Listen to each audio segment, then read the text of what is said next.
The following content contains mentions of suicide and mental health.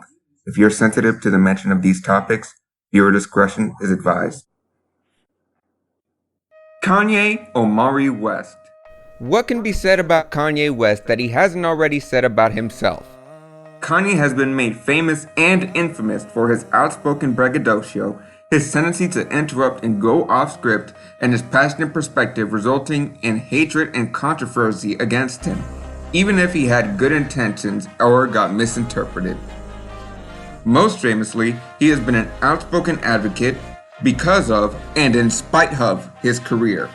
In 2005, he called out President Bush on live TV for his poor handling of the Katrina tragedy, making note that it's likely it's taken so long to get relief because many Katrinians were black people. Bush later said Kanye's quote was the lowest point of his presidency. Around this time, Kanye also made it clear that he supports gay rights and said homophobia has no place in hip-hop or the black community, way before it was a woke or popular opinion amongst hip-hop and the black community itself, and it still isn't a popular opinion amongst them today. However, not all of Kanye's outspoken moments were so selfless. At a European award ceremony, Kanye would interrupt the winner of the Best Music Video of the Year's award. His video for Touch the Sky was nominated and, quote, snubbed. He stated that if he did not win, that the award show would lose credibility, even bringing up the video's budget of $1 million. And the video's guest stars of Pamela Anderson, Nia Long, and Tracy Ross.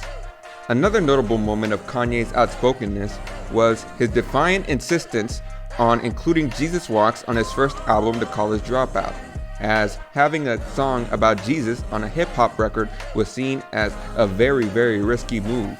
But Kanye insisted on showing his faith to God. As you can see, since his second album, Kanye has been very vocal and unafraid to speak out on perceived injustices he sees or experiences, especially when he feels like it's not being brought up or treated like the priority it is to him. Keep that in mind for 2009. In that year, the American Music Awards, also known as the AMAs, were being held.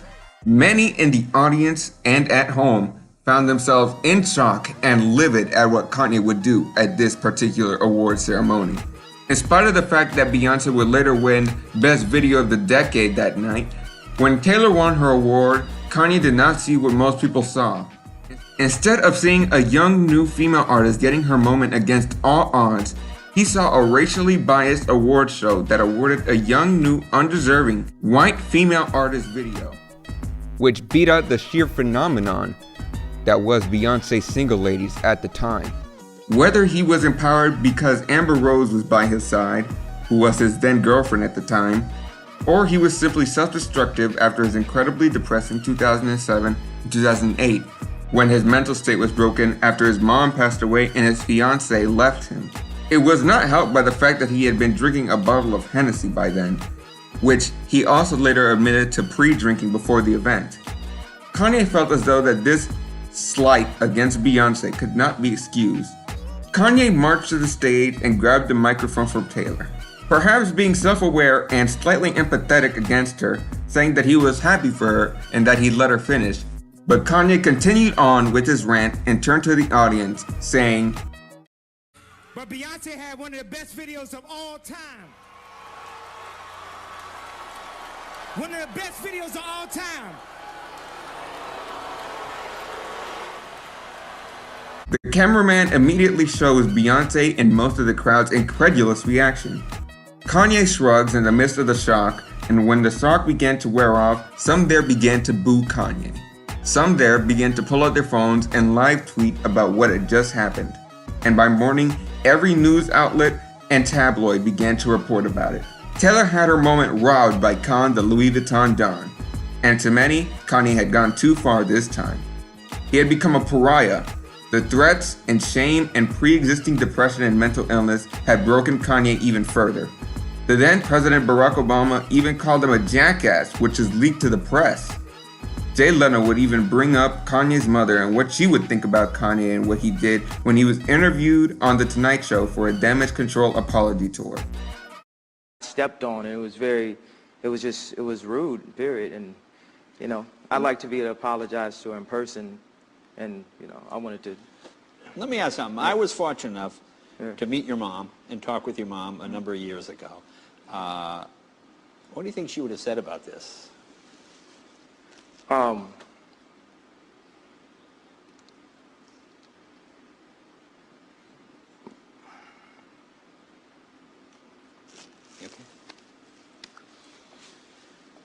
Would she be disappointed in this? Would she give you a lecture? Yeah. Comedy Central even joined in on clowning Kanye, playing the episode that mocked Kanye and his ability to discern the joke that leads him to being called a gay fish for several hours straight. In the wake of the harsh consequences, Kanye exiled in Rome and Japan. He pondered fashion, he pondered music, and he pondered disappearing and retiring from music in the public eye. It's here where our story truly begins. Kanye's exile in Japan may have led him to research and listen to Japanese music, whether seeking comfort in finding songs that resonated with him, or because he enjoys the Japanese culture, or because he was searching for samples, or he just heard it or heard about it while he was there, or when he collabed with the Teriyaki Boys in 2007, Kanye would uncover the song that this script is all about. It is unknown if Kanye uncovered the song first or the artist's story, but Kanye heard the song and read the tragedy of Yukiko Okada, a Japanese celebrity idol who committed suicide, leaving a note behind saying she wanted to see him again. The song, widely believed to have been sampled by Kanye, is called Futari Dake no Ceremony on Yukiko Okada's album Fairy. Now, Kanye's reason for sampling this song likely finds itself sourced from this note and its quote, as Kanye has also expressed wanting to see his mom again and has admitted since this time that he had been suicidal in this point in his life. But the true intentions and meaning to his 9-minute unreleased song Never See Me Again is a bit fuzzy. There are several theories. Before I go into the lyrics and meaning, I recommend and command you to listen to Never See Me Again. It's on YouTube. I'll put the link in the description. It's a truly phenomenal song and experience.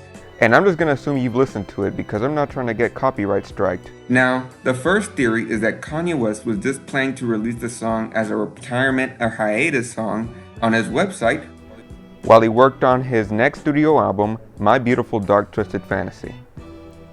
This mainly finds itself supported by a literal interpretation of the title and hook to mean that Kanye will be stepping away from the limelight. Something supporting this theory is the fact that Kanye released a bonus track on My Beautiful Dark Twisted Fantasy called See Me Now, which could be interpreted as a sequel and continuation of Never See Me Again, with his return being that he knows you see him now right now, as opposed to it being a long time before you ever see him again. See Me Now could also be interpreted, however, as Kanye explaining that he had created his best possible piece of work that he could ever make, and that everyone had no choice but to accept him how he was as a genius and to see him now, of course. Theory 2 about Never See Me Again is just a little bit darker. This is what the warning at the beginning of the video was for. This is a theory that Kanye did not intend to keep living as a pariah and wrote this song as a suicide note to release on his website as a free single in 2009. It's possible that instead of releasing a suicide note as a free single, that the idea evolved into the more charming Good Fridays that he would release for free during the making of My Beautiful Dark Twisted Fantasy in 2010. It's believed that Kanye would have done this as a sort of honorable death, like a samurai seppuku. There are lyrics that make mention of live by what he lives by, then die when he's fine, and that cowards die 1,000 deaths. Now, the third theory, while similar to Theory 2, has a couple of caveats that make it slightly more disturbing, in my honest opinion. This was a theory that Kanye was very much intending to make My Beautiful Dark Twisted Fantasy his last hurrah if it failed critically or financially. Had he still been resented at that point, he would have released Never See Me Again instead of Christmas in Harlem, I guess, and offed himself after putting it on his website. It may just be me, but having Kanye invite his associates all together in Honolulu for one last recording session before possibly wanting to kill himself seems a bit more disturbing to me. especially since he was the only one aware that he was probably going to kill himself. But at least it's no longer a worry. Kanye is likely not going to kill himself now, and he seems to be in a fine place, even despite the fact that he's divorcing Kim Kardashian right now. You can listen to this masterpiece on YouTube, and I really recommend you do if you still haven't already. The comment section is 1,000 comments strong and full of love. And I mean, this is one of the nicest comment sections I've seen on YouTube. Everyone's so uplifting and supportive there, and everyone is just enjoying the music.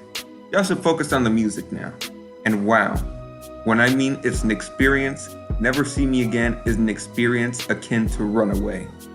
There's even a point where Kanye is clapping, applauding to himself, telling everyone to clap his hands. But all you hear is him by himself in the booth, clapping by himself, applauding by himself. And isn't that one of the saddest and most lonely things you could hear? Give the song a listen or two. Leave a like and comment on the video on what your thoughts are on the theories and the songs. Thanks for listening. Mikey X, signing out.